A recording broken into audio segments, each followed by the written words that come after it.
Here is my official Patreon. Please join it because there are many stuffs that I can't share here because of community guidelines. But on my Patreon page, you will get adult Harry stories, Naruto, and Deca 2. Also the quick access for other parts of my story which might take time on YouTube. Also there are many stuffs you will get here. Please consider joining my Patreon. Link in the description. Hey, in this video we are gonna see, what if Naruto was son of Rhea? This is part 1 and I request to check out respective author of this fanfic named Son of Rhea by The Mighty She-Venom 13. Let's get in the video. Our story stars in a land covered in snow, with 5 large panels that look to be covered in ice standing tall. A small hut could be seen in the middle of this field. A man dressed in some kind of armor was walking towards this hut, as a woman with black hair, fair skin and light blue eyes stared at him with cold eyes. This man is Dodo Kazahana and the woman is his niece Koyuki Kazahana.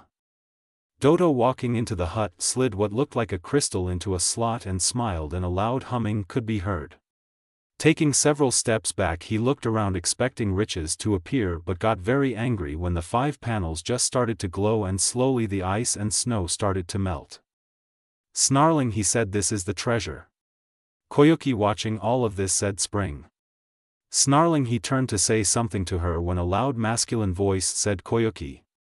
Both people turned and Koyuki gasped, spotting our hero, a 13-year-old boy with a head full of spiky blonde hair, blue eyes, tan skin and 3 whisker-like marks on each side of his face. Dodo, snarling, asked, "You just don't know when to quit, do you, brat?" The boy said, "I don't ever give up." Dodo, snarling, went through hand signs and said, "Black Dragon Blizzard Jutsu." He then sent a dragon-shaped attack at the boy and it launched the boy backwards. Koyuki screamed, "Naruto." The boy, getting back to his feet, said, "It's take more than that you defeat me, you shithead." Dodo, snarling, asked, "Is the device messing up?" Naruto, running towards Dodo, blinked when said man was in front of him and connected a jaw-shattering punch to his face. This kicked up a huge cloud of white smoke, because it was snow. When the smoke cleared, a huge hole could be seen showing the water that had been underneath the ice. Koyuki, having seen this, gasped. Dodo, turning back to her, was walking forward planning on killing her when he suddenly turned around as a black-haired boy, with blazing red eyes, charged towards him with a lightning-covered hand. He, jumping, cried out, "Chidori!" Dodo's armor activated and tried to absorb the attack.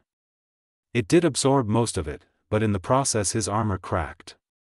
The boy was then kicked by Dodo and collided with a panel. He, sliding down, said, "His armor is cracked. It's all up to you now, Naruto." Dodo, snarling, turned back to Koyuki and said, "I'm gonna kill you, bitch." Koyuki, hearing this, was ready to accept her death. Naruto, sinking lower and lower into the water, had his eyes closed as he wondered what the hell was taking the 9 tails so long. He blinked, finding himself no longer under the water. Instead, he was inside some kind of temple. This temple looked ancient and for some reason brand new at the same time. He, looking around, could see pictures carved into the walls, but both sides were different. One side had a strange red symbol, while the other side had what looked like women with animal parts. This confused the hell out of him. Shaking his head, he stood up and decided to find the center of this temple, as maybe it would let him know where he was. He, walking past by many more carvings, most showing a woman with animal parts or some kind of awesome-looking creature fighting alongside a human. He then passed by 2 symbols, one being a upside-down red triangle, while the other kinda looked like a flame. These 2 symbols were the last carvings, as he was now in the center of the temple. His eyes widened into circles, spotting a gorgeous woman sitting in the middle of the temple. This woman had long flowing red, orange and yellow hair, that almost moved like flames. Her skin was flawless and pale.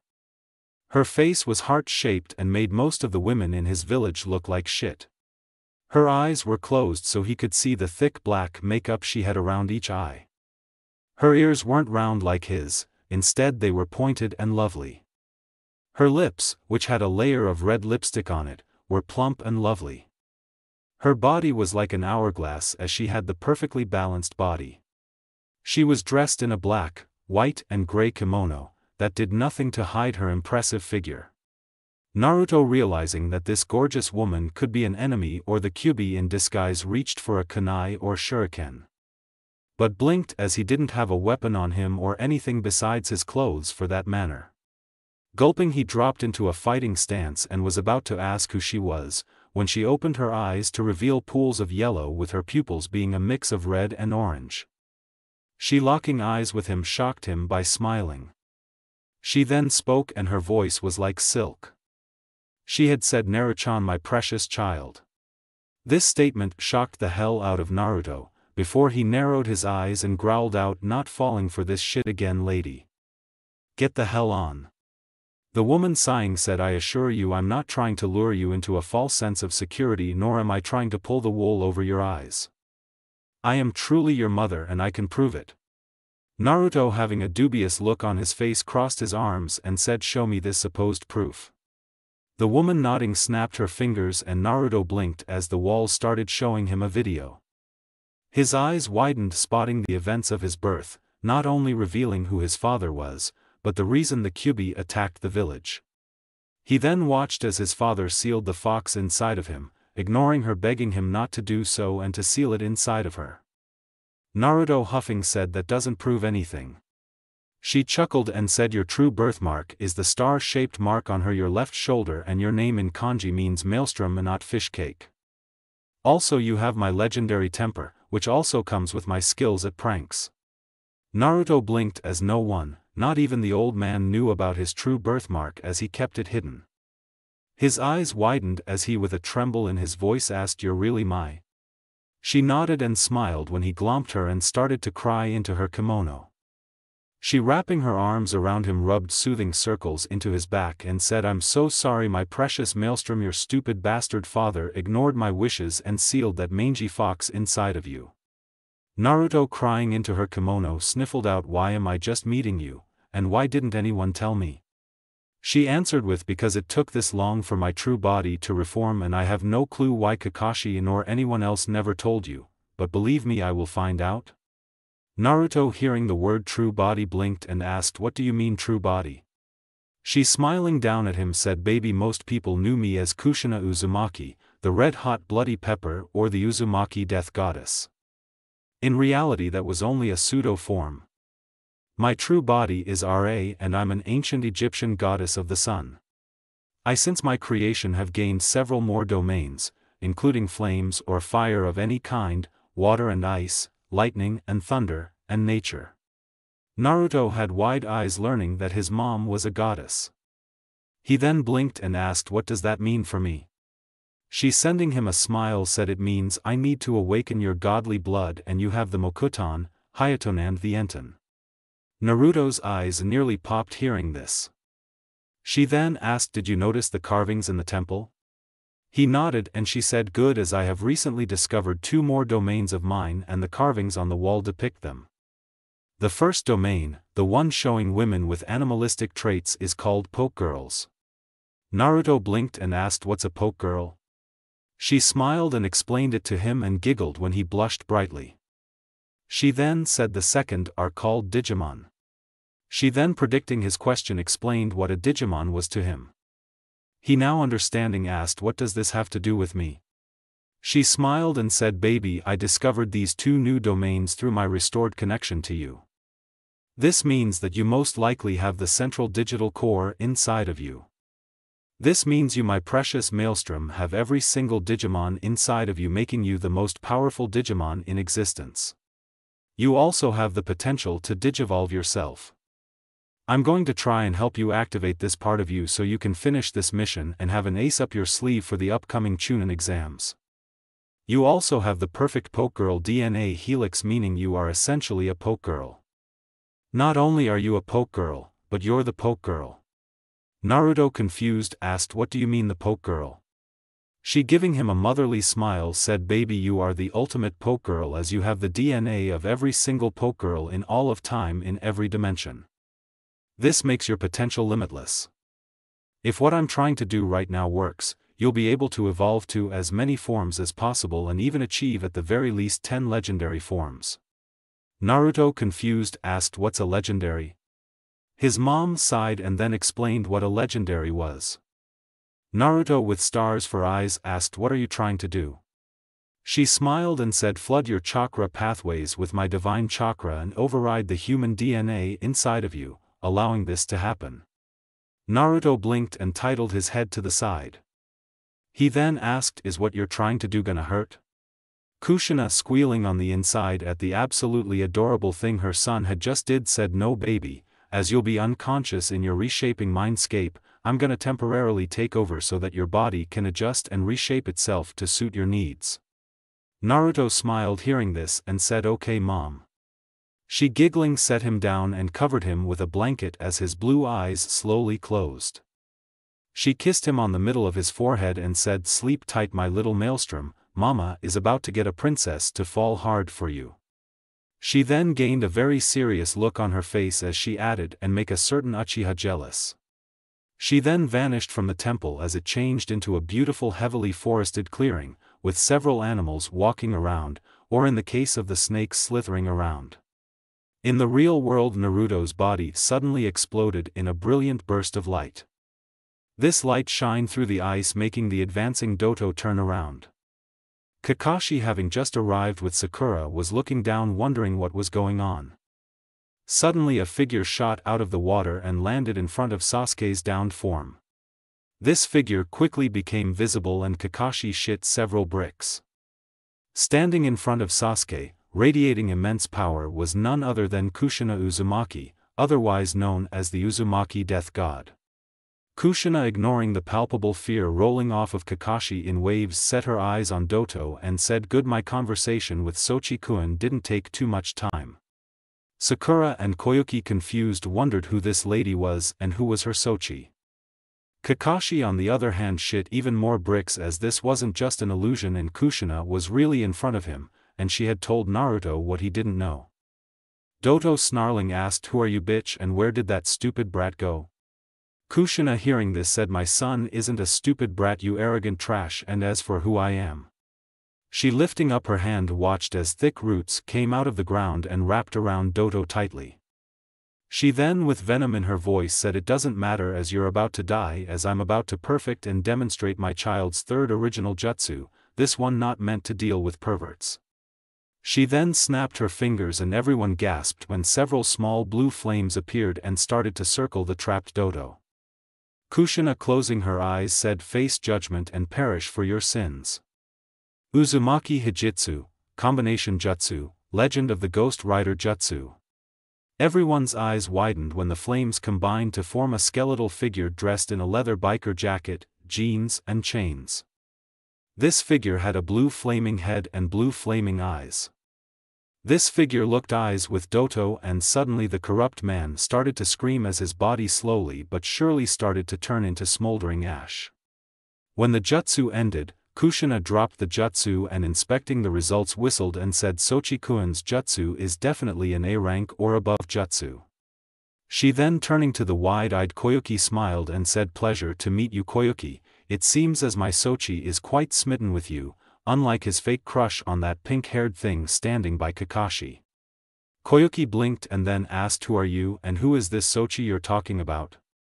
Kushina giggled and said why none other than my little ball of sunshine Naruto Uzumaki, prince and heir of the Uzumaki clan. As for who I am, my name is Kushina, but you can call me R.A. She then smiled as Koyuki's eyes widened and a blush quickly hit the woman's face. Kushina was easily able to ignore the shocked and slightly hurt feeling she could feel coming from Sakura. She then, rounding on the now terrified Kakashi with a sickly sweet smile, said now then I have some questions for you Kakashi-kun and you're gonna answer them or I'm gonna castrate you with a dull rusty kunai. Kakashi, hearing this very real threat, became so pale he was starting to blend in with the snow. A week later and Team 7 was almost back to Konoha. Sasuke, like usual, was brooding as he thought of ways to get stronger. Kakashi was reading his smut, but you could tell he wasn't absorbed in said book. Sakura was actually sulking as she was still mulling over what Kushina had revealed about her plan B. She was shocked that Naruto's crush on her was completely and utterly false. Naruto himself was starting to exhibit some traits of his new shared domains with his mother. Like for instance, his face had changed from chubby and almost tomato-like, to being slim, angular and slightly heart-shaped. His formerly dark blue eyes had lightened to the point that they were almost the same color as the sky. His hair had actually grown past his headband and now hung to his shoulders. Said hair had changed from the sunshine blonde everyone was used to, into a loving red with a few black streaks. His skin had also lightened to the point that he was now fair-skinned. He also now had a red triangle that was pointing down that was surrounded by 3 smaller black triangles on each side. This tattoo was now in the middle of his forehead. The rest of his body had yet to change, well except for his muscles had become more compact. Naruto was reading over the scroll Koyuki had made him sign. A blush was on his face as apparently she had forced him to sign a marriage contract between himself and her, and this contract was the only way Spring would open trade relations with Konoha. Putting the scroll away, he put his hands behind his head and smiled as Koyuki had given him a set of chakra armor to wear instead of his orange jumpsuit. She had also taken him shopping, not wanting him to basically be a beacon for his enemies to hone in on. Now he was wearing black sleeveless shirt, that she had his custom whirlpool crafted on the back. His arms was covered by the chakra armor that was being fed a constant stream of his own chakra to make it stronger. He had on blood-red fingerless gloves on, that had the symbol his mother had called the digital biohazard symbol. It was one big black equilateral triangle over a smaller black equilateral triangle that was pointing down. On the left and right of the first triangle was 2 even smaller black equilateral triangles. She had informed him that this symbol along with his new tattoo were very important for some reason. When he had asked her, she had giggled and said he'd find out later. He had on a pair of long black pants, that were rolled up around his feet, as she didn't get him any shoes for some reason. His mom had actually explained why she didn't get any shoes, as apparently his skin had become as tough as diamonds to cut. This had made him smirk as he didn't have shoes weighing him down anymore. He did have several weight and gravity seals on him though, as Kushina had decided he was too slow and not strong enough. She had fixed this with seals though. She had also helped him perfect and learn his jutsu. He smirked as his jutsu had 4 levels now, with the first level being ranked A by his mom. The other 3 were S rank and all 4 were considered assassination jutsu. Naruto then cut his eyes to Kakashi being tired and fed up with his training of Sasuke alone. Stopping and gaining the attention of the rest of Team 7, Naruto said, "Kakashi-sensei, this is your absolute last chance. Train me." Kakashi sighing said, "No Naruto. Get your chakra under control and then I'll think about training you." Naruto hearing this pursed his lips and said all right then. He then continued walking, already planning on getting someone else to train him. He was sure Irika or the old man had an idea on who to train him. An hour later, after checking in and getting the week off, Naruto was exploring his new home, as his mom had informed him of the home she and his father had left him. It was very big and Naruto was pretty damn sure he'd be able to fit at least 30 people into the home, before having to move some people to the other homes on the estate. He, finding the master bedroom, smiled and picked up the picture of his parents. He didn't really care about Minato, but his mom was now in his life and very important to him. He, setting the picture down, decided it was time for some ramen. Walking out of his new home, he was on his way to Ichiraku Ramen to get the food of the gods from his second favorite old man and his sweet as a cherry pie daughter. He ignored how the civilian sent withering glares at him, as absolutely nothing could get him down. Arriving at his favorite stand, he entered and took his usual seat. He then, with a big smile on his face, said, "Tucci, let me get 10 bowls of the Naruto special." Tucci, looking at the changed Naruto, instantly recognized his favorite customer and said, "You got it, Naruto." Naruto, beaming, noticed the lack of a certain waitress and asked, "Where's Ayam-chan?" Tucci set out on a date. "She should be back any moment if I know her." Naruto, confused, shrugged and started to play with his cool new armor. Seconds later, Ayam Ichiraku walked into the stand, a pissed off look on her face as she said, "Stupid pervert. Naruto, having just been given his first bowl, blinked and asked, "What's wrong, Ayam-chan?" Ayam blinked, hearing the voice of her favorite customer. Turning, she smiled and asked, "And did you get back, Naruto-kun?" He, smiling back, said, "I got back a few hours ago and decided to come get some of the best food in the world made by the prettiest girl in the entire world." Ayam beamed, hearing the praise, and kissing Naruto on the cheek said, "You always know just how to make me beam." She then went to helping her father with Naruto's food. Said boy, used to getting kisses like that from Ayam, actually started to think about the very slim pickings for girlfriends in the village. He didn't like Sakura like that, and Ino was too far up Sasuke's ass for him to like. Hinata was his creepy stalker, and he didn't really like her that much. This left the bun-haired girl he saw training with the green-wearing fruitcake guy. He then remembered that she seemed to look at the Hyuga boy on her team like Sasuke's fangirls did him. This meant she most likely had a crush on the Hyuga. Sighing, Naruto figured out he was out of luck when it came to women or females in Konoha and had better try his luck outside of the village. Ayam, hearing his sigh, blinked and asked, "What's wrong, Naruto-kun?" Naruto said, "I just realized that my best shot at getting a girlfriend is only if they're not from this village." Ayam, frowning at his logic and knowing a lot of females who would love to be with him, as he was the perfect boyfriend material, said, "I don't see that, Naruto-kun, as many of the females I know, me included, would love to have you as a boyfriend, as 1, you're so kind and caring, 2, you're handsome, and 3, you're not a pervert. That last one alone could get you date with over half of the women in Konoha alone." Naruto, blinking, asked, "You would go out with me, Ayam-chan?" Ayam, nodding, said, "Sure would, and I'd be willing to share, knowing that guys like you come around once in a lifetime. I'd also spoil you rotten with my love and affection." Naruto, with a smile on his face, said, "Thanks, Ayam-chan. You just gave me the perfect idea." Ayam, quirking an eyebrow, asked, "What is it?" Naruto, smiling, said, "There's a lot of women older than me that need a good boyfriend like me, and I'm more than happy to help them out." He then, jumping out of his chair and slapping down a lot of money, said, "But first I need to talk to either Irika or the old man about getting me a better sensei, as Kakashi refused to train me and only focuses on Sasuke team." He then left the stand, missing the face palm of Ayam and the sweat drop of Tucci. Ayam, shaking her head, said, "He's so cute, but damn if he isn't dense." Tucci, chuckling, said, "Don't worry, Ayam, I'm sure you're the first older woman he asks out." Ayam, blushing, said, "Dad." Naruto, now in the Hokage's office, was watching with a happy smile as the old man chewed Kakashi out. He blanched though when Sarutobi said, "Kakashi Hatake, your punishment for such blatant abuse of power is to catch Tora until all 3 genin on Team 7 are jonin." Naruto, hearing this, said, "Hold on, old man, no need to be so mean. Kakashi Baka can just give me some jutsu scrolls or something like that." Sarutobi, hearing this, looked at the now thanking Kami Kakashi and said, "All right then, Kakashi, you are to give Naruto-kun 20 jutsu scroll of each affinity." Kakashi, hearing this, blinked and nodded, as the other choice was chasing and trying to catch that damn cat.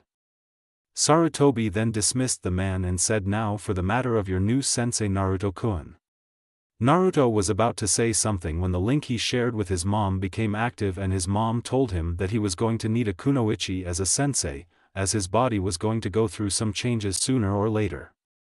Blinking, he said, "Gigi, how many kunoichi do you have that can teach me?"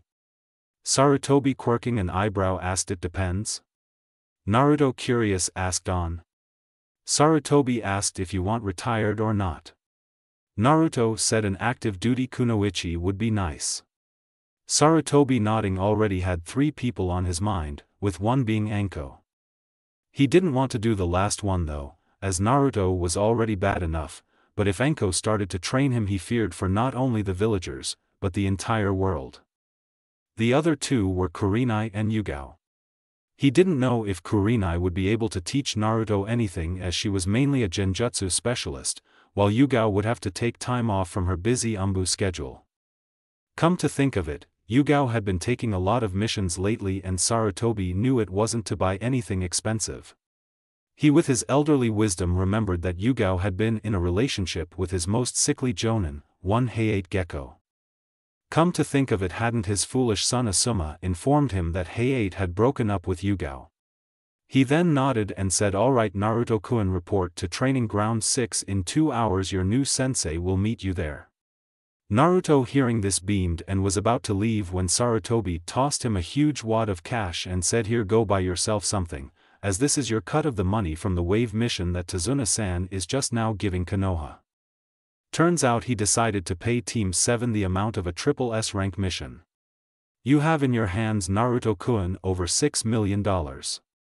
Naruto nearly choked hearing how much money he had just been tossed. Nodding, his vanished to go buy something he had always wanted. Well, several things he had always wanted. Naruto walking into the only music store Konoha had and the best in all of Fire County according to many sources. He walked over to the golden guitar he had wanted since he was 3 and finally grabbed it. Walking over to the counter, he laid down the $20,000 the price said. The woman easily recognizing him, not because of the kyubi, but because she was a worshipper of Ra, or Kushina-sama to her most devoted followers. She instantly said, "Naruto-sama."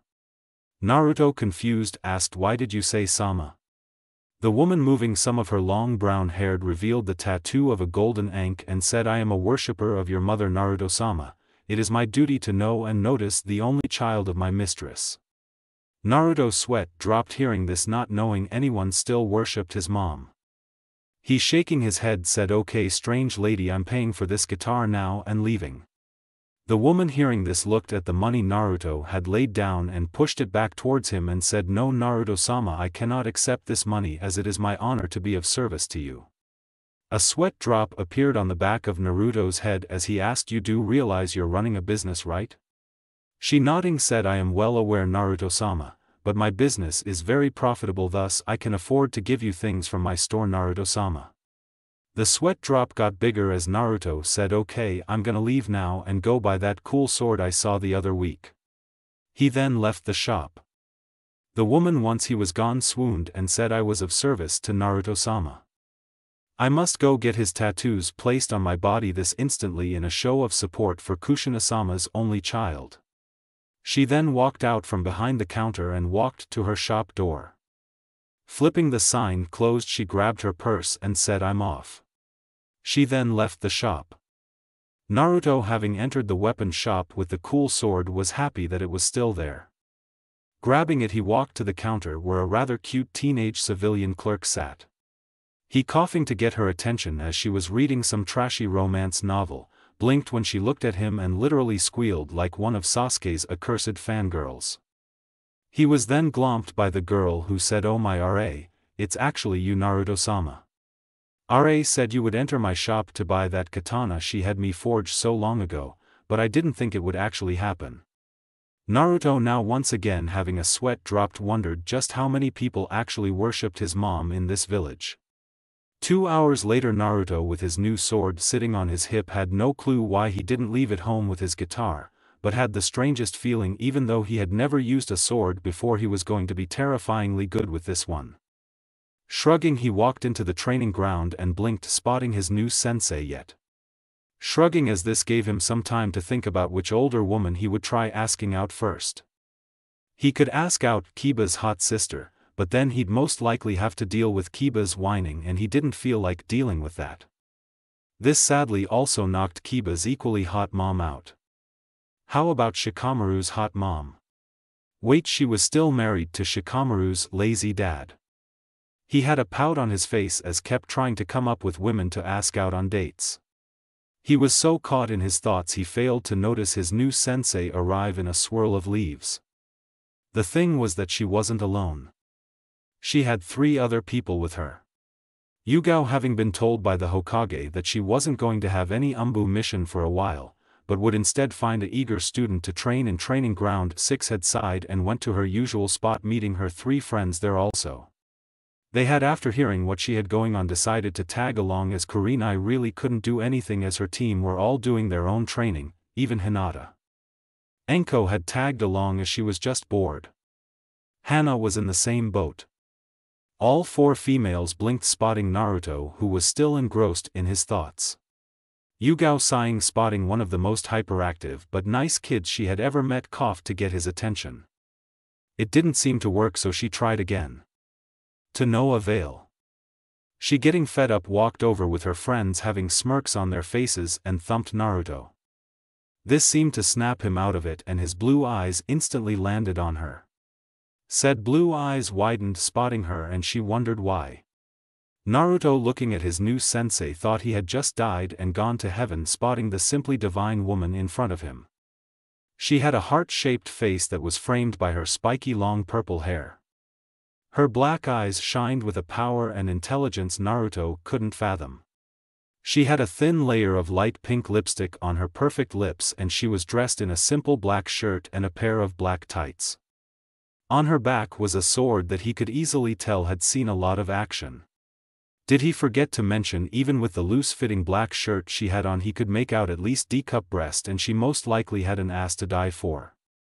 Yugao quirked an eyebrow as her new student just stared at her dumbstruck. She asked, "Are you the student Hokage-sama told me about?" Naruto, slowly nodding, was making plans to thank the old man for scoring him such a beautiful sensei later. He hadn't even noticed the snickering Anko, the smirking Hana, or the amused Kurenai. Yugao, ignoring her three friends, said, "My name is Yugao Yuzuki, and from this day forward I am your sensei. You will obey my commands, and hopefully I can make you into a powerful shinobi that apparently Kakashi-senpai was failing to do." Naruto nodded, hearing her, but at the same time not hearing her. She rolled her eyes, as this is the exact reason why she didn't want any students in the first place. The males would just stare at her like Naruto was, well, not really, they would stare at her like she was a piece of meat. Naruto was staring at her like she was gift from a kami. She, noticing the sword on Naruto's hip, blinked and said, "Your files said nothing about you using a sword, nor did Hokage-sama or Kakashi-senpai mention it." Naruto, hearing this, seemed to snap out of his awe and said, "That's because I just got it today and I was going to leave it at home, but something just didn't feel right leaving it. So I brought it." Yugao, hearing this, blinked, as this was how she felt about leaving her sword at home, and wondered if Naruto was a natural-born kenjutsu user like her. She said, "All right then, in order to get a read on you we will have a light spar." "Well, it will be light for me, you on the other hand are to come at me with the intent to kill." She then dropped into a stance and gained a dark look on her face that promised pain. She, with an evil smile, said, "Begin." The absolute worst beating in all of Naruto's 12, almost 13 years of life then happened, and by the time it ended Naruto was barely standing, covered in slowly healing cuts and gashes. Most of his shirt and upper armor had been torn to shreds, and both of his hands were covered in his own blood. His headband lay forgotten to the side, as Yugao had knocked it off within the first 5 minutes of the battle. This had let his longer hair come free, covering most of his face. One of Naruto's eyes was shut and his lip was even busted, but he still had his new sword in his hand. Standing across from him was Yugao with a not impressed look on her face, while her friends was shocked at how brutal she was being against Naruto. Yugao, looking at Naruto, asked, "Is this it? I expected so much more from the great hero of Wave and Spring." She then, giving him a look he had been given by so many others, said, "I can't believe I wasted my time on someone so weak." Naruto, hearing this, felt an unholy and primal rage fill his body, remembering the villagers saying things like that to him when he was younger, and how so many people thought that him being a genin was fluke. Now completely furious, he had failed to notice that the tattoo on his forehead was actually glowing. This fury quickly manifested itself as a massive aura of energy, that was without a doubt not chakra. Killing intent then came barreling out of him as he grabbed his sword once more. He, staring Yugao directly in the eyes, sent shivers of unrestrained fear down her spine, as the power in his eyes was literally visible. Naruto then growled out, "I'll show you. I'll show all of you." He then screamed, and it seemed like the intensity of the sun started to shine down on Naruto. He, still screaming, said, "Get ready. It's time for round 12. He then literally vanished, and only years of instinct allowed Yugao to avoid being sliced in half by a now coated in hellish blue flames sword of Naruto. She quickly had to follow this dodge, with several more, and found herself regretting pushing Naruto this far. She, jumping into the air, knew that she needed to end this or one of her friends might get hurt. Landing with several clones of herself, she said, "I have to knock you out now, but don't worry, you passed my test. She and her clones then said Kenjutsu, Dance of the Moon Blade. They all sent attacks at Naruto, who to her shock appeared with his own clones. Naruto, still with furious eyes, said Kenjutsu, Howling Thunder Slash. Eyes widened when he and his clones slashed and sent several literally howling blue attacks at Yugao's attack, and to her shock not only clashed with it, but overpowered hers and came straight towards her. She closed her eyes expecting to be sliced to fine pieces of Yugao. When she didn't feel anything a few minutes later, she opened her eyes and gained wide eyes as a normal Naruto was now grinning at her. She, confused at why he was grinning, blinked when Enko said, Yugao, you might want to look in a mirror. Yugao, confused, used her sword as a mirror and gasped. There on each side of her face was 3 cuts each, giving her whisker-like marks, identical to the ones Naruto had. Naruto, feeling himself lose consciousness, chuckled and said, don't you ever underestimate me. Any of you. His head then slumped as he fell face first into the cold hard ground. Yugao, hearing what he had said, smirked and said, I think I might like having a student. Enko, no longer bored, asked, you do know he might be pissed at the way you acted when he wakes up, right? Yugao, shrugging, said, when he wakes up I'll apologize, and if that doesn't work, pray to Kami or whoever the civilians pray to now that he doesn't seek revenge. Hana, looking at the damage done to Naruto's attire and pushing her blush down as Naruto was now putting out a strong scent of alpha, asked, did you have to completely destroy his clothes, and was it necessary to cover his hands in his own blood? Yugao, putting her sword back on her back, walked over to her downed student and said, okay, maybe I went a little overboard. Kurenai, giving her a plain look, said, a little. Yugao, he's still covered in various cuts and gashes that are still slowly healing. You sliced open both of his palms 4 times each and ruined his clothes, which he will no doubt have to toss as they can't be worn anymore, with the pants being covered in his blood and the shirt being nothing but rags.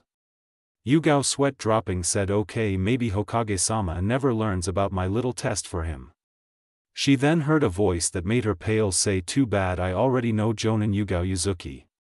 She and the other 3 females slowly turned to find a furious Sarutobi Hiruzen giving the 4-seasoned Kunoichi a glare that would make even the Kyuubi whimper. Yugao, now very terrified, stuttered out, Hokage-sama, what are you doing here? He, giving her glare, said, I came to see how my surrogate grandson and true inheritor of the will of fire liked his sensei, and to my surprise, I come to find the 2 of them locked in a little spar that makes the Yondame's battle with the 4th Raikage look like a temper tantrum from a spoiled brat. Said spar ended up with him knocked out and most likely requiring a trip to Konoha's hospital. Yugao, now pouring down with sweat, said, it's not what it looks like, Hokage-sama. Her sentence was cut off as Sarutobi said, be silent, Yugao. You and I will be discussing your test in my office. He then, rounding on the petrified Enko, Hana and Kurenai, said, I will be also having discussions with you 3 for not stopping this supposed spar once you 3 saw how far it got. Now one of you escort Naruto-kun to the hospital and tell them is a code orange. He then turned back to Yugao, who was now even more pale, as she knew what a code orange meant.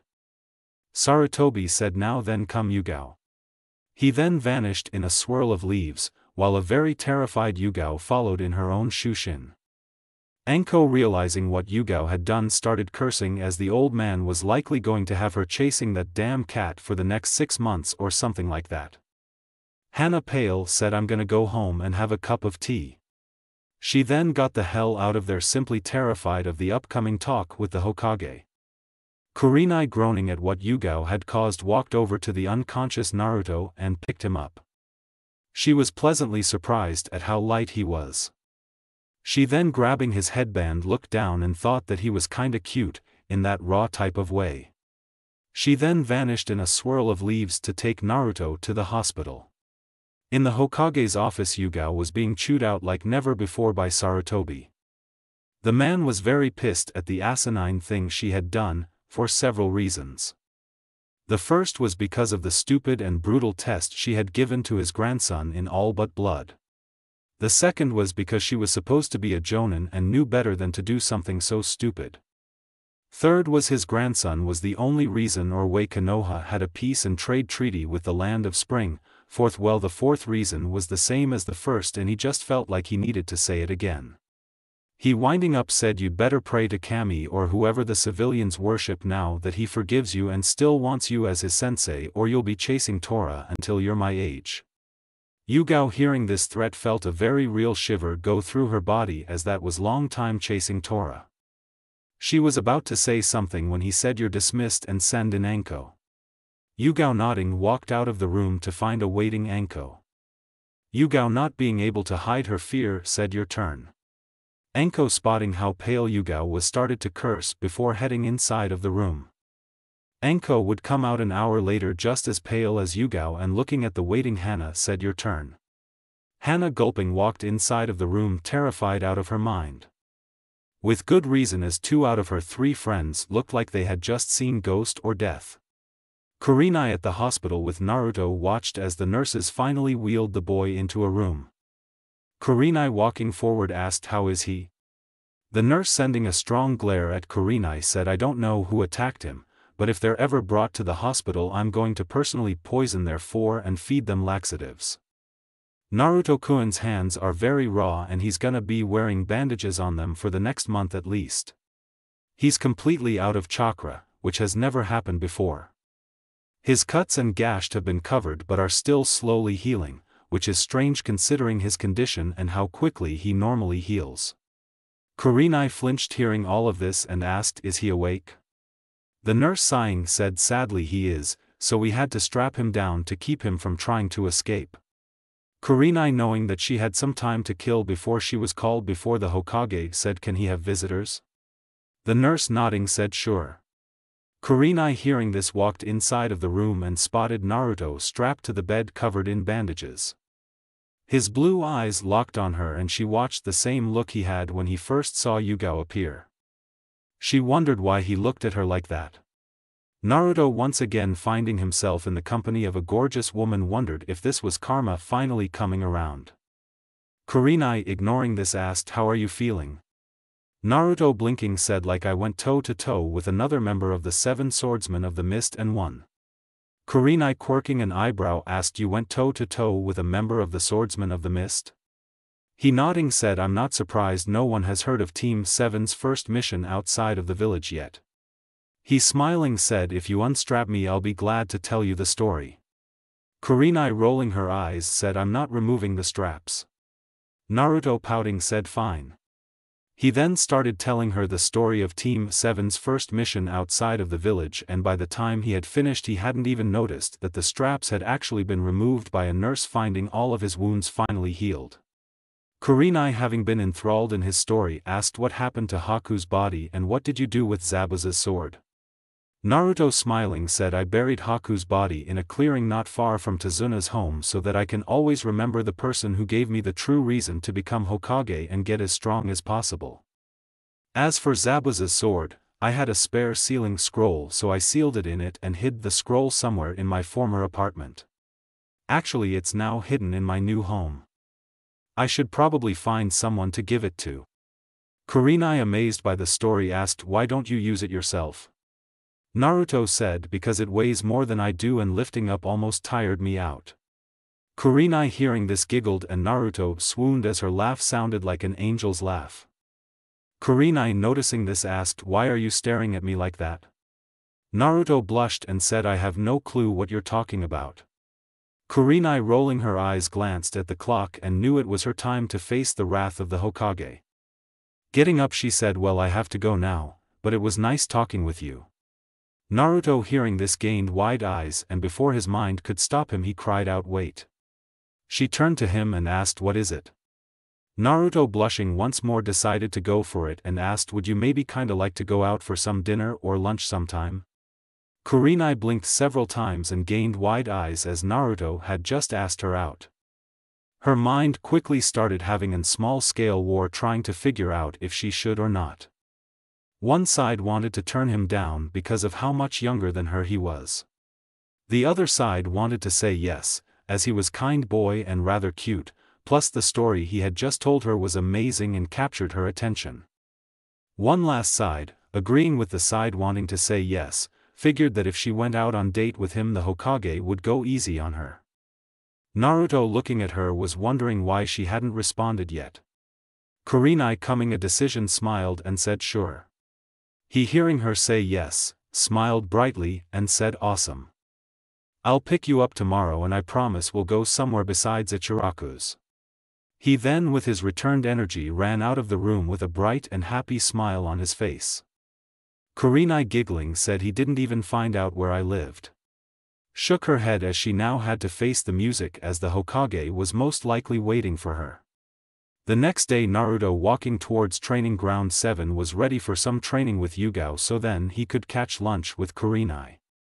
Just thinking about the gorgeous black-haired woman made his face break out into a huge smile. Arriving at the training ground, he blinked, spotting Yugao already there. Yugao, spotting him, gulped, as this was the moment of truth and would decide if she was going to be chasing Tora until her 60s. Naruto, walking up to her, asked, "What's on the menu for today, Yugao-sensei?" Hearing him call her sensei made Yugao feel a lot of relief and asked, "You still want me as your sensei?" Naruto quirked an eyebrow and said, "Of course." Asked, "But what about yesterday?" Naruto, giving her a plain look, said, "Yesterday was the worst ass kicking in my 12 years of life, but it was also very cool, as I finally found out how I stack up against an elite jonin. Kakashi Baka only ever trained Sasuke team, so I never knew where I stood." He then, bowing, said, "For that I am grateful, Yugao-sensei, and I promise to obey your commands and learn as much as I can from you." Yugao, hearing this, smiled, as this meant she didn't have to chase that damn cat for the next 60 years. Laughing, she said, "You don't have to bow to me, Naruto-kun. You did very well yesterday, I only pushed you because I needed to know your resolve." Naruto, stopping his bow, and asked, "How was it?" She, giving him a dazzling smile, said, "I'm gonna enjoy having you as my student." Naruto blushed at her smile. She, ignoring this, said, "Now the first thing we're gonna work on is your horrible taijutsu." Naruto, turning back to her, said, "Hey, don't call my taijutsu horrible. I made it myself." Yugao, hearing this, blinked and asked, "Are you serious?" He nodded and said, "Yeah, I made it myself because the teachers in the academy refused to teach me any taijutsu and Kakashi Baka was too far up Sasuke team's ass to help." Yugao was now both very impressed at Naruto's willpower and pissed at Kakashi, as he obviously failed to notice the pure genius that is Naruto, and asked, "What else did you make yourself, Naruto?" He, smiling, quickly explained what he had made himself and even demonstrated his first version of the jutsu his mother had used to defeat Dodo. Yugao went from being impressed to downright flabbergasted, as Naruto had just proved himself to be a once-in-a-lifetime genius and diamond in the rough. She then became grateful for Naruto forgiving her and that Kakashi was so focused on the Uchiha, as she now had the privilege to help shape and mold what could easily become the next Hokage. She, shaking her head, looked at the eager Naruto and said, "All right, Naruto-kun, I'm gonna give you the rest of the day off as I need to prepare some things and maybe get you some tools. Meet me back here tomorrow morning." Naruto nodded and watched as Yugao vanished in a swirl of leaves. Naruto, looking up at the sky, realized it was almost lunchtime and decided to go find Kurenai for their date. Naruto, having tracked down Kurenai, was nervous as he stood in front of her door. Shaking his head, he knocked on the door. Kurenai, hearing someone knocking on her door, hoped that it wasn't her ex Asuma trying to ask her out again. She didn't want to be with him as he had chosen his cancer sticks over her. She, opening the door, gained a pleasant smile, spotting a nervous Naruto standing at her door. She said, "I'm glad you found out where I live, Naruto-kun, now we go out on our date." She stopped herself from giggling when Naruto's face burned a bright red, hearing her actually call their evening a date. Kurenai, smiling, asked, "Shall we?" He, nodding, accepted the arm she held out for him and decided to take her to a dining establishment and hoped that they would serve him. Entering, he was about to say something when the owner, a woman with a golden Egyptian headdress on, spotted him and said, "Oh my Ra, Naruto-sama." Naruto blinked and looked at the woman, who said, "I am a worshipper of your mother, Naruto-sama. Your meal is on the house and you are always welcome here." Naruto beamed, hearing this, and followed the blushing waitress to a table that actually was very secluded and had a bottle of wine on ice. He, remembering what Irika had told him about dates, held Kurenai's chair out for her. Kurenai, sitting in the chair, smiled as Naruto had held her chair out for her, like such a gentleman. He then sitting down himself blinked and the waitress from before came over with menus and asked, will you be drinking the wine tonight, Naruto-sama? Naruto shaking his head said, no thank you, I'd much prefer some orange juice or something like that. Kurenai said, I'd like the wine. The waitress nodding set 2 menus down and said, let me know when you're ready to order lunch. She then left to go get the juice for Naruto and a glass for Kurenai. Naruto opening the menu gained wide eyes as this place was expensive as shit. A plate of fish cost $150. Shaking his head he decided to get the shrimp and lobster plate. Kurenai looking at her own menu remembered what the Hokage told her. This date had better be damn good or she'd be chasing Tora for the next 8 months. She knew it was a much lighter punishment, but she didn't want to have to catch that damn cat for so long.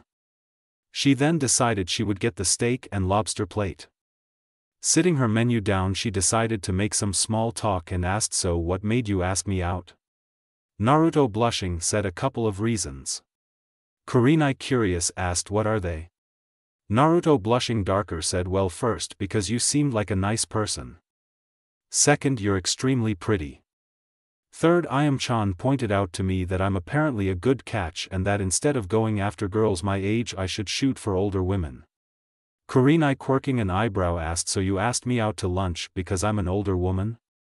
Naruto quickly shaking his head said, no, I asked you out because you seemed nice and are extremely pretty. I don't care about age, as in the grand scheme of things age is irrelevant.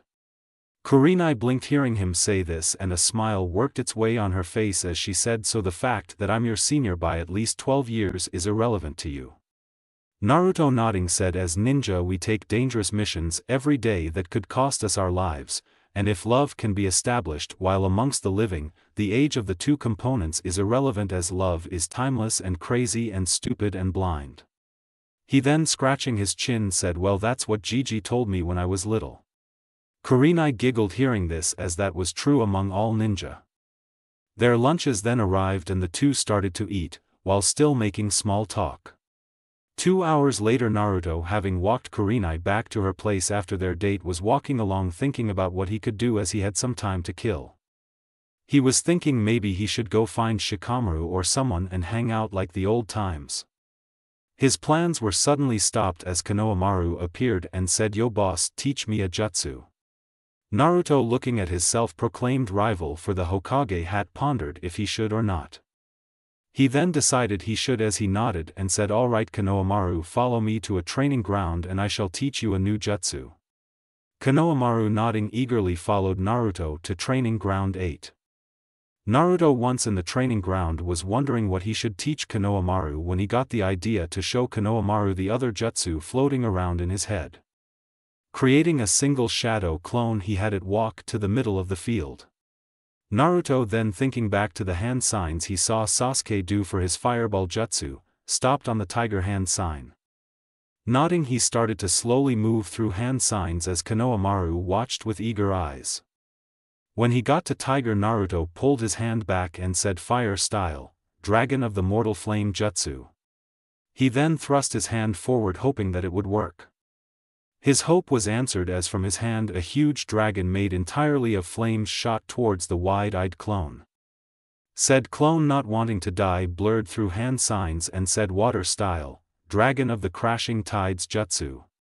The clone then fired off a huge dragon made entirely of water that collided with Naruto's dragon and created a huge cloud of steam. Naruto smiling as his clone had just created another jutsu said, there you go Kono, 2 for the price of 1. Konohamaru had stars for eyes and asked, which one will you teach me boss? Naruto spotting Iruka behind Konohamaru with a dark aura said, neither, as Iruka's about to drag you kicking and screaming back to his class. Konohamaru blinked hearing this answer and suddenly blanched as he slowly turned around to find a pissed off Iruka who said, Konohamaru, you shouldn't skip out on my class. Now the entire class will have to hear my lecture twice because of you. He then proceeded to drag the kicking and screaming Konohamaru back to his class. Naruto and the clone both snickered spotting this as it was quite funny. He then turned to his clone and asked, so what am I supposed to do, as sensei dismissed me for the day, I already went on a date with Kurenai and Konohamaru is going to be busy for the next 3 hours. The clone taking up a thinking pose suddenly gained an evil smile that sent chills down the entire village's spine. The clone looking at Naruto asked, how long has it been since you pranked someone? Naruto blinked and said, the last time I pranked someone was when I superglued Irika to his chair 2 days before the wave mission. He then started to rub his hands as he now had something to occupy the rest of his time until tomorrow, and he even had his first target. He and his clone then started to laugh evilly. The next day, Yugao, having already heard about Naruto's prank spree and having been chewed out by the Hokage for not giving Naruto anything to do, knew better now. She, spotting Naruto walk into the training ground with a fake innocent look on his face, said, okay, I've figured things out. The first thing we're going to do is hone your taijutsu and get as many flaws out of it as possible. Next we're gonna work on your chakra control and several chakra control exercises. Following this we're gonna find out your chakra affinities so that we start building up your jutsu list. Of course, with you being the genius you are, you'll most likely be making your own jutsu. Finally, we'll be working on your sword skills as you're a natural-born kenjutsu user, like me. Naruto nodded each time she spoke, still having the fake innocent look on his face. Yugao then asked, now that you understand what's with the fake innocent look? Naruto then gained a devilish smile as he said, I may or may not have set up a prank for a certain emo avenger and a certain purple-haired dango-loving woman, along with a certain one-eyed smut reading Jonin. Yugao blinked hearing this and knowing who all three were, asked, do I wanna know? Naruto, shaking his head, said, it's best you don't know, sensei. In fact, we should start that training schedule you set up so I can have an alibi for when the pranks activate. Yugao's sweat dropped and said, right. The two then got started on their training, with Yugao participating in said training. 2 hours later and the two had just moved to chakra control exercises when a huge explosion shook the village and a loud scream of my ICHA could be heard throughout the village. Naruto, with several leaves covering his body, had a smile on his face as the prank he had set up for Kakashi had just been activated, which would set off the others. Yugao, now wearing her sports bra, and also covered in leaves, sweat dropped as whatever had just happened sounded serious. She, taking a look at Naruto, smiled as he seemed to be getting the hang of the leaf exercise. Just as she was about to say something, another explosion rocked the village and a loud screech of Sasuke Kun could be heard through the village. Naruto chuckled as the emo avenger was now waist-deep in fangirls and was almost completely naked. Plus the seals slapped on the boy kept him from moving. Yugao felt the sweat drop grow, just knowing that this had something to do with Naruto. Shaking her head, she said, alright Naruto-kun, let's move on to the water walking exercise. Naruto nodded just as another explosion rocked the village and Enko could be heard screaming, my clothes are on fire. Yugao almost face-faulted hearing this while Naruto started to whistle an innocent tune. Yugao, shaking her head, said, Hokage-sama is gonna chew me out for this, I just know it. 1 week later and Team 7 was finally meeting again. During this week Naruto had been training hard with Yugao and quickly went up in skill. He had also created over 20 jutsu for each of his elements. Yugao had nearly fainted when she had found out Naruto had an affinity to every element. She did faint when Naruto revealed to her that he had the Mokuton, the Hayaton, and the Enten. Once she had recovered, she had dragged him to the Hokage's office and made him show the old man. It had been hilarious to watch the old man nearly have an heart attack when Naruto demonstrated his Mokuton by creating a solid wood pipe for him to smoke out of.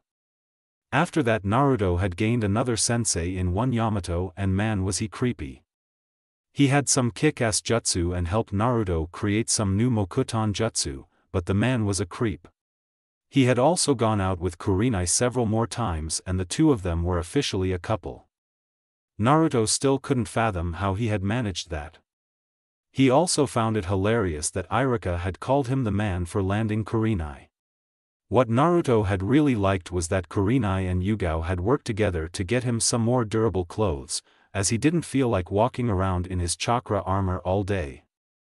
They were the same color and even the same style as before, but now had fur lining the inside that kept him nice and cozy. Yugao had informed him it was help him stay calm in bad situations. Naruto was pretty sure it was because he had created like 12 kenjutsu for his sensei. His hands now had some Umbu-style armor on them, as gloves or bandages would just be ripped or stained by the end of any fight. It went well with his chakra armor sleeves, as he liked that look and Kurenai had mentioned it have him this knight-like quality. Sitting on his hip was his sword that he had named Aljuin, or the World Eater.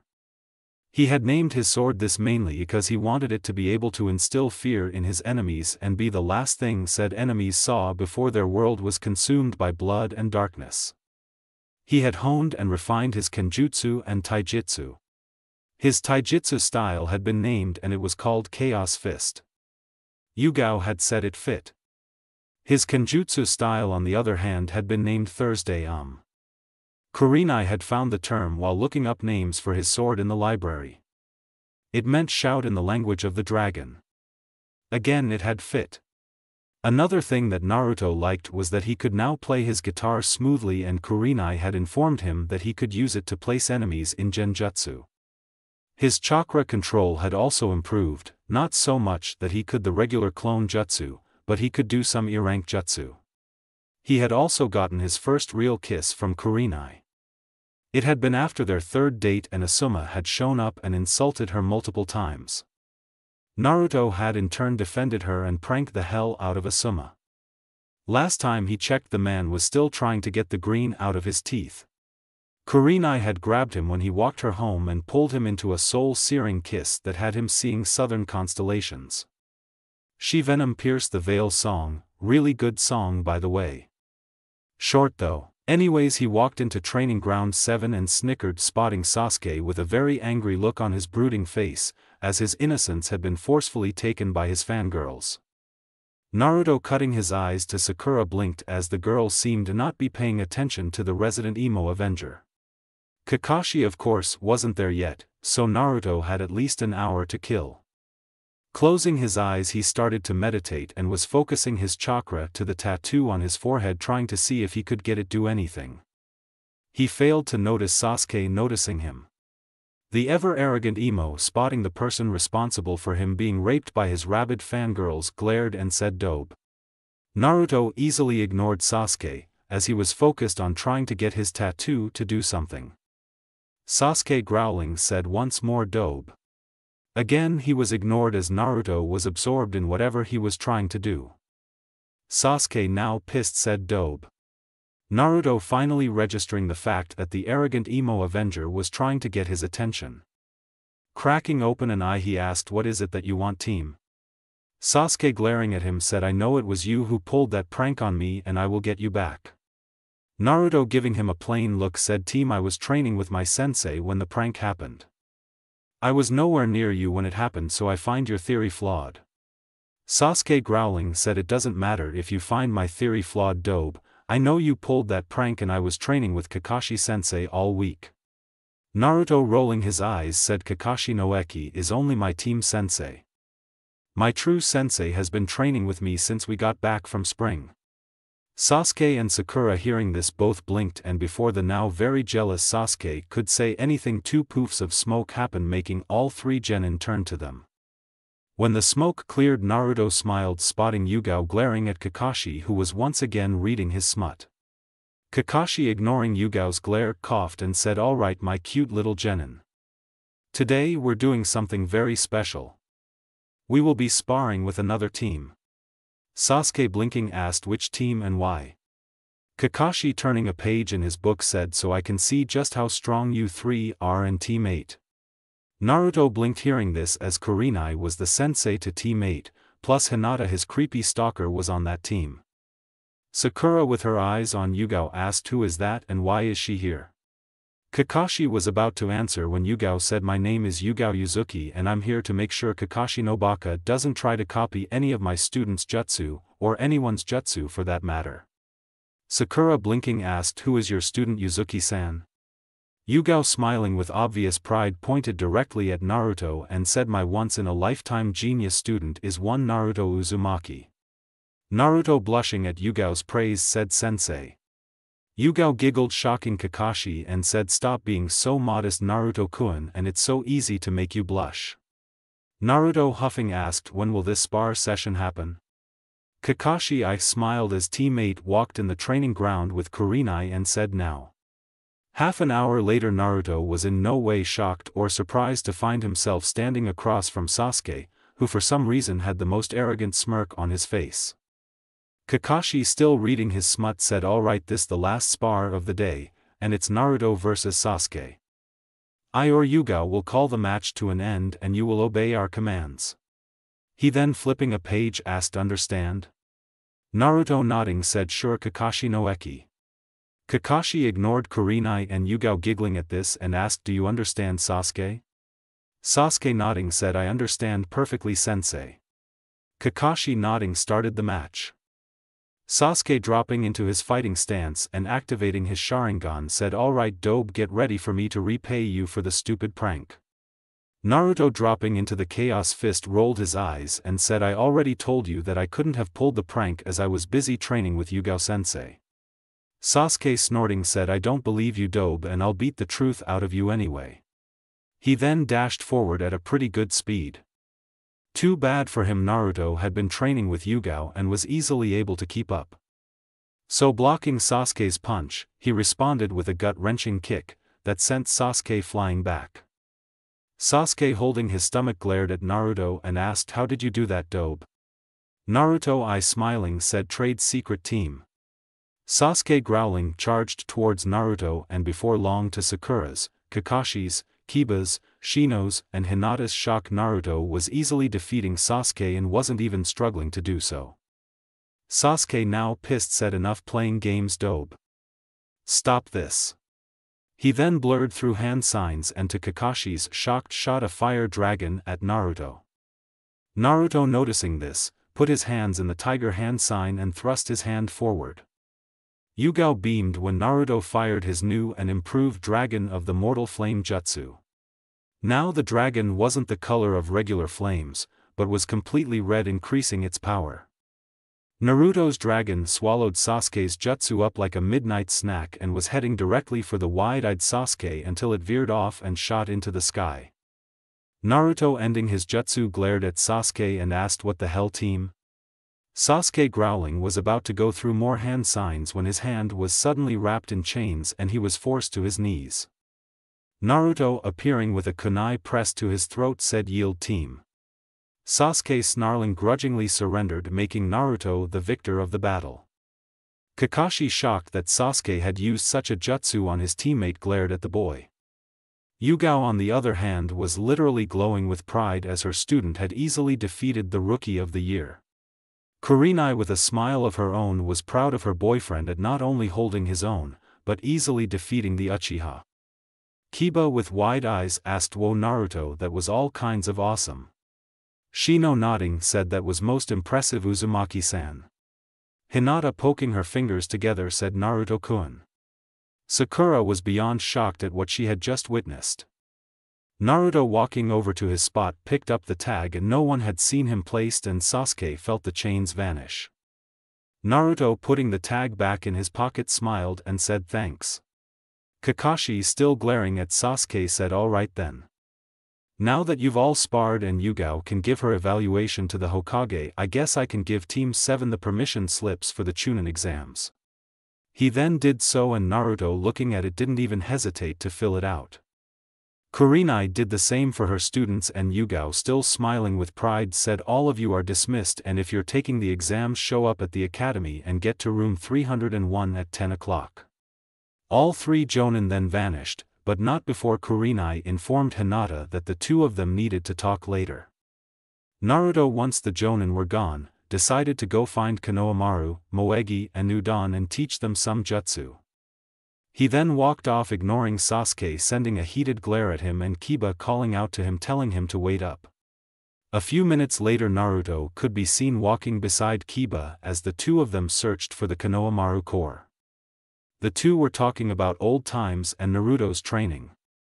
Naruto was kinda shocked to hear that Kurenai had been telling everyone she could about Team 7's encounter with Zabuza and him becoming the hero of Wave. Apparently Yugao had also been telling people about Team 7's mission to Spring, formerly known as Snow, and how he was the On who saved Princess Koyuki, otherwise known as Princess Gale. He had no idea why the two were doing this, but he didn't mind just as long as no one tried to lie about anything. Both boys blinked and a familiar voice begged, he didn't mean to bump into you. You see, I was chasing him and he wasn't looking where he was going. A voice neither recognized said, I don't care, this little twerp ran into me and called me a clown. No one calls me a clown. Naruto's sweat dropped when Konohamaru's voice said, hey, don't blame me if you wear makeup, have that ridiculous cat suit on and look like a clown. The voice growled and said, brat, this is war paint and I'm about to beat some respect into you.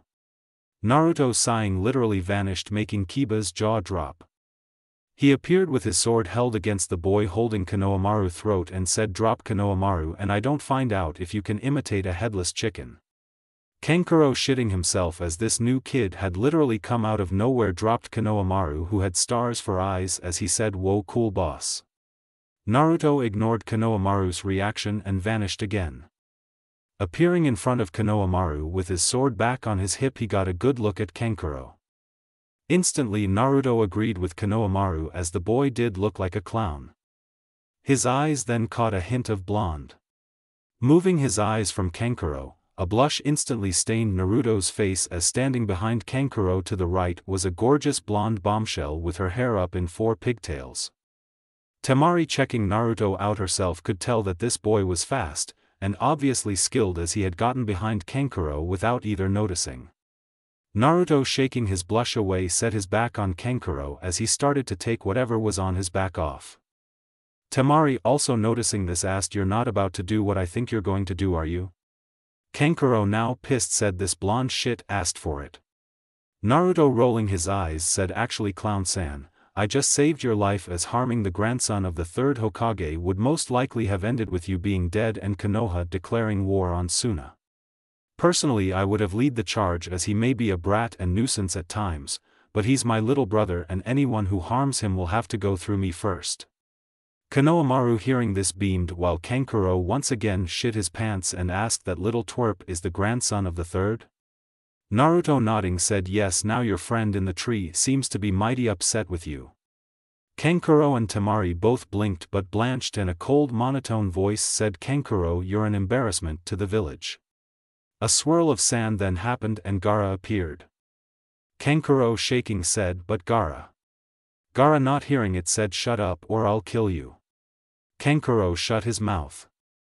Gaara, then setting his eyes on Naruto, asked, who are you? Naruto, looking the boy directly in his seafoam green eyes, said, I believe it's common courtesy to introduce yourself before asking for someone else's name. Gaara said, my name is Gaara Sabaku. Naruto, nodding, said, Naruto Uzumaki. Gaara, nodding, asked, are you participating in the Chunin exams? Naruto said, I plan on it. Gaara, smirking, said, well then I will see you during the exams, Uzumaki. He then, turning to the still pale Kankuro and Temari, and said, we're leaving as Baki has procured a room for us. Both terrified people nodded.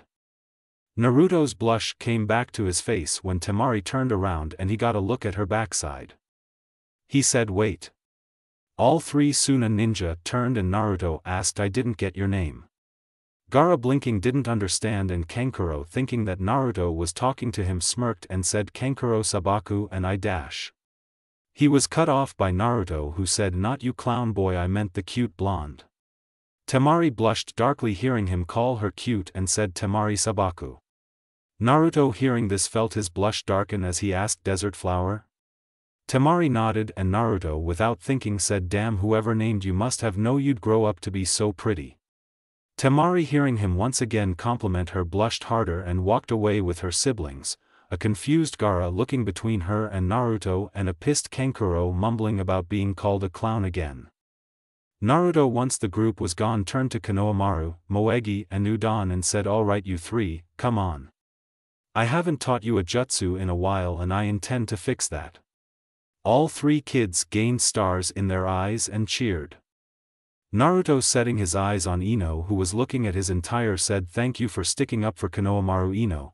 If you ever need anything, just ask and I'll see what I can do, as I'm sure the old man and even Asuma will say the same.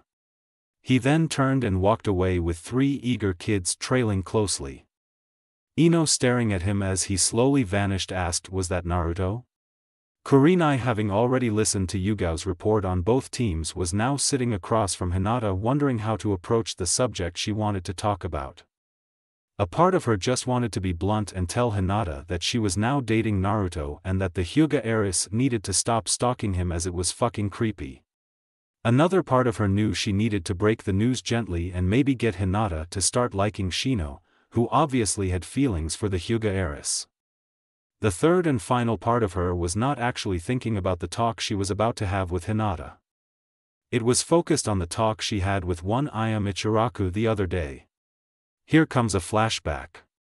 Kurenai had been walking down the street after another pleasant and successful date with Naruto and had blinked, finding herself face to face with Aya Michiraku.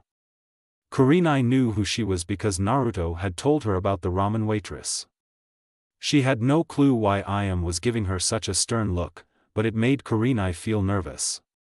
Ayam, looking at Kurenai with her arms folded under her sizable bosom, said, "We need to talk, Kurenai-san." Kurenai, blinking, asked, "About what?" Ayam, giving her a plain look, said, "About your new boyfriend." Kurenai, hearing this, nodded and led Ayam to a nearby cafe, where she was actually heading in the first place. Both females sat down and ordered something. Kurenai, once their order had arrived, asked, "What about Naruto-kun?"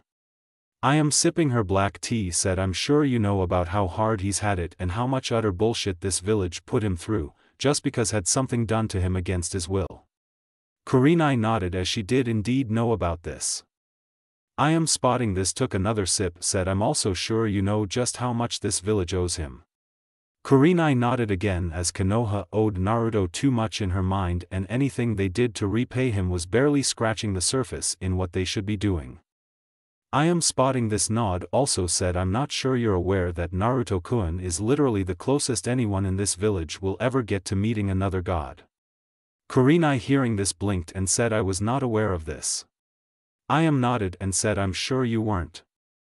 The ninja of this village tend to not pay attention to what the civilians do. It's not their fault either, as because of the idiotic actions of the civilian council, the ninja rarely associate with the civilians." Kurenai nodded, as this was true, because the civilian council were such avid believers that Naruto was a demon or should have been killed a long time ago. They had alienated the ninja who believed Naruto should have been praised and worshipped for containing the Kyuubi.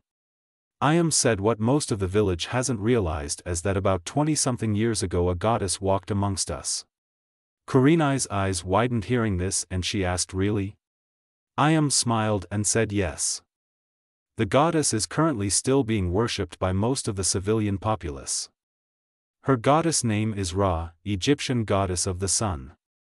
She also has dominion over flames and fire of all kinds, water and ice of all kinds, thunder and lightning and nature." Kurenai, hearing this, whistled and said, "I guess that means I should pray to her the next time I'm out in the wilderness." Ayam nodded and said, "Yes. As I was explaining, she walked amongst us for over 13 years, living with us, eating with us, and even fighting with you ninja. Until 12 years ago, on the day of her child's birth, a great tragedy occurred and Masked Man unleashed a demon on the village." Ayam didn't have to see Kurenai's eyes to widen to know that the Jonin had figured out that the child was Naruto and the great tragedy was the Kyuubi attack. Kurenai, now shaking, asked, "Naruto-kun is?"